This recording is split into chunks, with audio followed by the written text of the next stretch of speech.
अगर आपने अभी तक द ब्लैंक पेज ऑफिशियल को सब्सक्राइब नहीं किया तो सब्सक्राइब ज़रूर कर लीजिएगा और बेल आइकन को प्रेस करिएगा ताकि आपको हमारा हर नया जो एपिसोड है उसका नोटिफिकेशन मिलता रहे। पाकिस्तान अपनी पोजीशन वाज़े कर चुका है। अफ़गानिस्तान के अंदर अमेरिका को वियतनाम से भी ज़्यादा गंदी डिफीट से दो चार होना पड़ा और दुनिया साइगोन मूवमेंट को भूल के अब काबुल मूवमेंट को याद कर रही है कि अमेरिका कैसे काबुल से गंदा होकर वहाँ से निकला। और अमेरिका के अंदर बहुत सारे लोग मानते हैं कि ये ज़िल्लत हमें पाकिस्तान की वजह से उठानी पड़ी, क्योंकि उनका ही सबसे ज़्यादा असर था अफ़गान तालिबान के ऊपर और वो मुकम्मल तौर पर मिल गए थे रशियंस और चाइनीज़ के साथ, जिस वजह से हमें निकलना पड़ा। और जब हम वहाँ से निकले हैं तो हमें बेसिस खाली करके वहाँ से जाना पड़ा और सेंट्रल एशिया का पूरा मैदान है वो रशिया और चाइना के लिए खुला छोड़ दिया हमने। बाइडेन साहब जब से सदर बने हैं उन्होंने इमरान खान को एक कॉल तक नहीं की। हालांकि ऐसा होता नहीं था पहले कि कोई भी अमेरिकन सदर आता था तो चंद दिनों नहीं तो चंद हफ्तों के अंदर अंदर उसका इस्लामाबाद को एक वेलकम कॉल ज़रूर जाता था, गुडी गुडी वाला, कि मैं आ गया हूँ, आपके साथ मिलकर काम करना चाहता हूँ। वजह अफ़गानिस्तान पे हारने की वजह से अमेरिकन अपसेट हैं, इसीलिए बाइडेन साहब ने इमरान खान को कॉल नहीं की अभी तक। नेवरदलेस पाकिस्तान ने भी ज़्यादा घास अमेरिका को नहीं डाली और उन्होंने अपनी वही पुरानी पॉलिसी बरकरार रखी प्रो चाइना। और इमरान खान जनाब पहुंच गए मॉस्को। प्यूटिन ने डेलिबरेटली इमरान खान के मॉस्को में मौजूद होने वाले दिन को ही चुना यूक्रेन पे हमला करने के लिए, उसने वही दिन चुना। अब ये जो था ना, अमेरिका के लिए भी मैसेज था, इंडिया के लिए भी मैसेज था। इंडिया के लिए ये मैसेज था कि अगर आप अमेरिका के पास जाएंगे तो हमारे साथ पाकिस्तान है। और this was a message for Biden also कि रशिया की जो स्ट्रेटेजिक डेप्थ है वो सेंट्रल एशिया ही नहीं साउथ एशिया के अंदर भी भरपूर तरीके से मौजूद है पाकिस्तान की सूरत में। और पाकिस्तान की तरफ से वाशिंगटन को ये मैसेज गया इस सारे एपिसोड में कि हमें अकेला छोड़ने का मतलब ये है कि आप इस पूरे के पूरे रीजन से ही किक आउट हो सकते हैं। सबसे पहले जब कोल्ड वॉर पहली चल रही थी तो हमने सोवियत यूनियन के मुकाबले में आपका अमेरिकन का साथ दिया और you became the victorious air, आप किंग बन गए यहाँ के। अब हम आपके खिलाफ चाइनीज़ और रशियंस का साथ दे रहे हैं तो वो आपको उठा उठा के पटक रहे हैं यहाँ पे। It means we are the king makers असल में।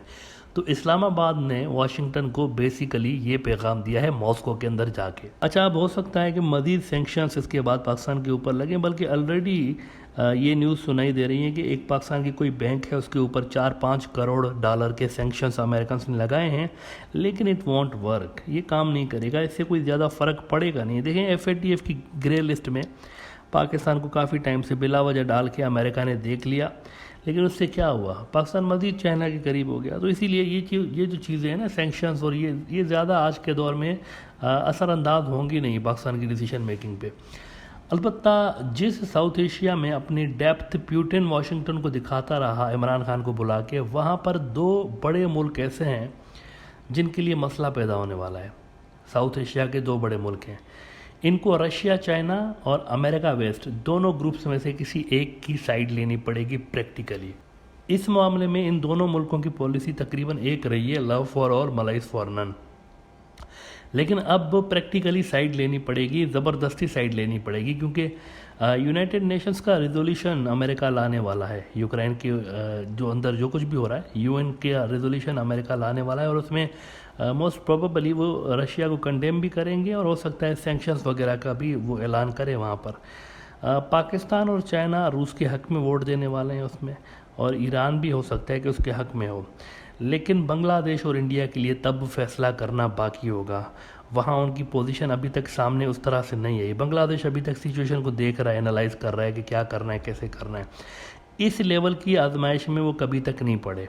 इट विल बी इंटरेस्टिंग कि अगर उनको आलमी फोरम्स पर साइड लेनी पड़ी तो वो क्या करेंगे, किसकी साइड लेंगे। लेकिन मोस्ट प्रोबेबली उम्मीद यही की जा रही है कि चाइना के साइड से या चाइना से मिलती जुलती कोई पॉलिसी वो बना सकते हैं। लेकिन बाबा, दिल्ली वाले बाबा, वहाँ पर हालात ख़राब हैं, धर्म संकट छाया हुआ है, क्योंकि यूनाइटेड नेशंस की सिक्योरिटी काउंसिल की कोई रेजोल्यूशन आने वाली है।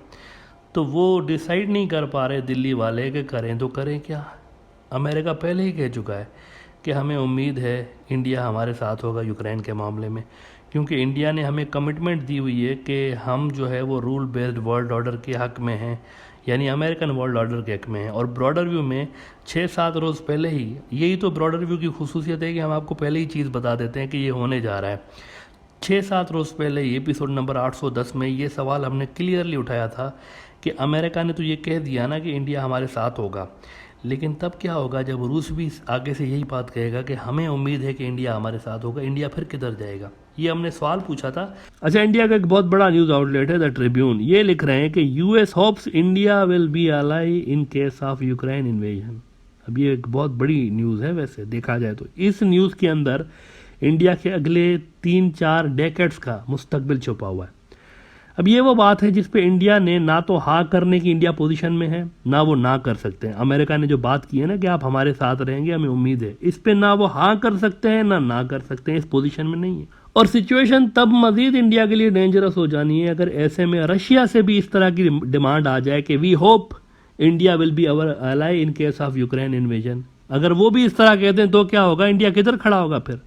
कहाँ जाएगा भाई? अगर रशियंस भी इस तरह कह दें अमेरिकन की तरह, तो ये खतरनाक सिचुएशन है इंडिया के लिए। इंडिया को पोजीशन क्लियर करना इंडिया के लिए मुश्किल हो गया इस वक्त। उन्होंने जाना किस तरफ है, क्योंकि अमेरिकन कह रहे हैं कि तुम हमारे साथ हो, रशियंस के खिलाफ हमारे साथ हो, हमारे साथ तुमने कमिटमेंट्स की हुई हैं। काइंडली वो एपिसोड 810 ज़रूर देखिएगा, उसमें हमने यही सवाल पूछा था। अमेरिका ने ये कहा है, लेकिन रशिया कहेगा तो इंडिया किधर जाएगा? और अब हुआ ये है कि रशिया ने कह दिया ऐसा, रशिया ने भी कह दिया ऐसा। और जैसा कि एनडीटीवी कह रहा है, इंडिया का बहुत बड़ा न्यूज़ आउटलेट, के Russia says it expects India support when UN Security Council takes up resolution on Ukraine. और रखें 2 कश्तियों में पाँव मोदी साहब, और रखें 2 कश्तियों के अंदर पाँव रखें। अब एक कश्ती नॉर्थ को जा रही है, दूसरी साउथ को जा रही है, आप बीच में लटक पड़े हैं। ये आप जो सबके साथ झप्पियाँ पा के मिलते थे ना, पुतिन के साथ भी झप्पियाँ पा रहे हैं, बाइडेन के साथ भी, अब जरा और मज़ीद झप्पियाँ पाएँ। अब देखें क्या करते हैं, क्या होता है, किस तरह किधर, कहीं ना कहीं पे तो वोट डालना पड़ेगा ना। दोनों साइड पे मसला आ रहा है, उधर को रशियंस को वोट डाल लें तो भी मसला है, बाइडेन को वोट डाल लें तो भी मसला है। पहले ही हमने आपको बता दिया था कि ये होने वाला है मित्रों। 810 एपिसोड नंबर है, 6-7 रोज़ पहले, वो काइंडली ज़रूर देखिएगा। मैं दोबारा रिकमेंड कर रहा हूँ। उसमें मैंने मज़ीद डिटेल में बताया है कि अगर रशिया को वोट दिया तो क्या होगा और अमेरिका को दिया तो क्या होगा।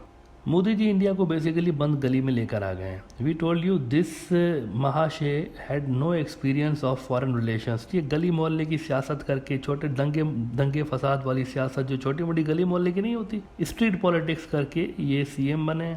और फिर गुजरात के दंगों की वजह से ये हिंदुत्व के गुंडों के नूरे नज़र बन गए, और वहाँ से फिर ये पीएम बन गए।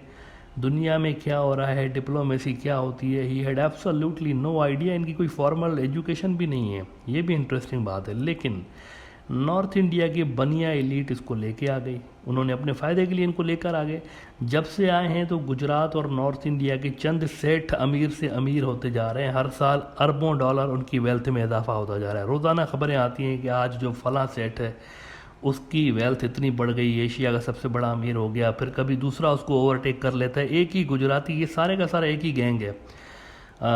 2-4 ऐसे हैं जो कि गुजरात से बाहर के भी हैं, लेकिन मोस्टली ये गुजरात के सेठ हैं जो कि बीजेपी को ज़्यादातर कंट्रीब्यूट भी कर रहे होते हैं, उनकी इलेक्शंस में और मीडिया में ज़्यादातर पैसे भी लगा रहे होते हैं।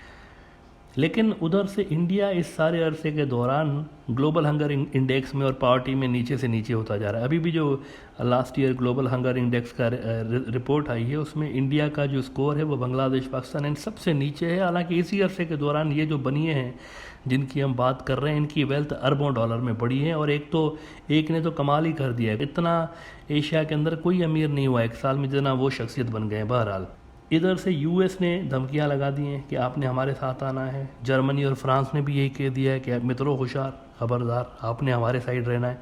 लेकिन अब रशिया ने कह दिया है कि उम्मीद करते हैं कि इंडिया हमारे साथ होगा।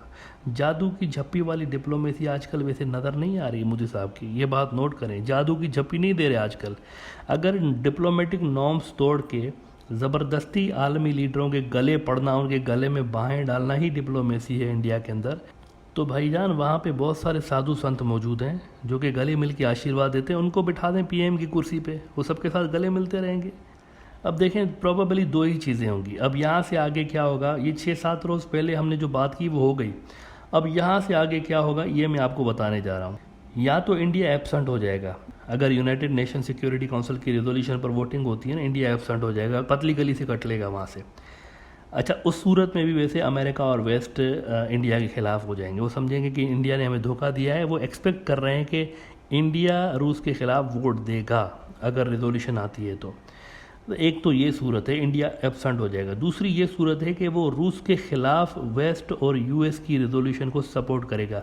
ये नहीं होगा कि वो रशिया के हक में वोट डालेंगे, ऐसा नहीं होगा। या तो वो एब्सेंट हो जाएंगे या तो अमेरिका के कहने पे उस रिजोल्यूशन को पास करवाएंगे रशिया के खिलाफ जाकर, और इसके बाद फिर रूस और इंडिया के ताल्लुकात का ऑफिशियली दी एंड हो जाएगा।